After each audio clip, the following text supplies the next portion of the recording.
comment ont évolué les prix de l'immobilier depuis 50 ans au regard des revenus des ménages. Pour le déterminer, il faut partir des prix de l'ancien et les rapporter au revenu annuel disponible brut par ménage. Cela donne le nombre d'années de revenus nécessaires pour acquérir un logement. C'est un indicateur rustique, mais qui permet de bien apprécier l'évolution de l'effort à fournir pour posséder son propre toit. De 1965 jusqu'à 2000, cet effort est resté stable. Les prix du logement augmentent parallèlement au revenu nominal, plus 7,2% l'an contre plus 7,1%. Résultat, pendant cette période de 35 ans, il faut consacrer en moyenne 2,5 années de revenus pour devenir propriétaire et l'amplitude des oscillations est limitée, excepté en 1990, où l'indicateur sort pour la première fois très nettement de sa bande de fluctuation. Le premier coupable, c'est Paris. La spéculation immobilière entretenue par les marchands de biens a fait exploser les prix de 133% entre 1985 et 1990 dans la capitale. C'est sans commune mesure avec l'évolution des revenus de ses habitants. Certaines villes de banlieue et quelques zones en province, situées notamment en Rhône-Alpes ou sur la Côte d'Azur, participent elles aussi à l'effervescence. Mais le marché rechute avec la crise en août 1990, d'autant que les taux d'intérêt flambent. Le fond de la crise est atteint en 1997. Mais à bien regarder, la correction n'est que relative.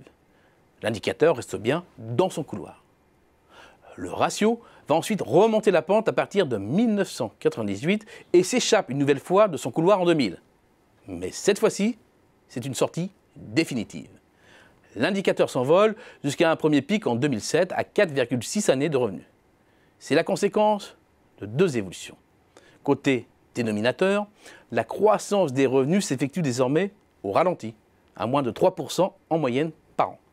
Côté numérateur, c'est l'emballement. Et l'embrasement est cette fois-ci national, touchant l'ensemble des régions. Le prix du mètre carré s'élève de 11% l'an. C'est quasiment 4 fois plus rapide que les revenus. Cette flambée historique repose sur 3 piliers. 1. L'allongement de la durée des prêts. 2. La baisse des taux d'intérêt. Et 3. La pression de la demande face à un déficit chronique de construction dans les poches les plus tendues. La récession de 2008-2009 va mettre un coup d'arrêt à la surchauffe. La tendance s'inverse et les prix cèdent 9% entre les deuxièmes trimestres 2008 et 2009, ramenant l'effort au voisinage de 4,3 années de revenus. Certains experts s'aventurent alors à pronostiquer un cycle baissier capable de ramener l'indicateur dans son couloir historique. Rien de tel. Les prix vont remonter dès 2010 et regagner 11% en 2 ans, malgré des revenus figés avec la crise.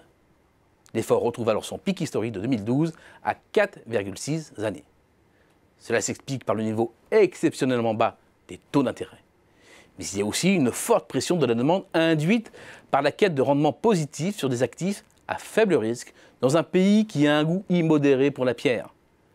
Phénomène nouveau, les jeunes prennent goût à l'immobilier, persuadés de faire une plus-value à long terme et incités par l'étroitesse du marché locatif, surtout dans les grandes villes et terriblement à Paris.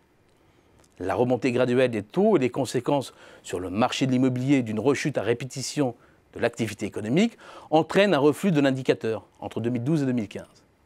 Mais l'ajustement reste mineur, le ratio revenant à 4,3 années. Puis, à la faveur d'une nouvelle accélération des prix, conséquence de taux d'intérêt à nouveau collés à leur plancher historique, l'indicateur remonte depuis 2 ans. Une remontée finalement assez lente, car la hausse moyenne des prix de l'immobilier reste contenue, concentrée principalement sur Paris et les meilleurs emplacements des grandes métropoles régionales. Il n'en demeure pas moins qu'avec 4,5 années de revenus nécessaires, l'effort est 70% plus élevé aujourd'hui qu'à la fin des années 90.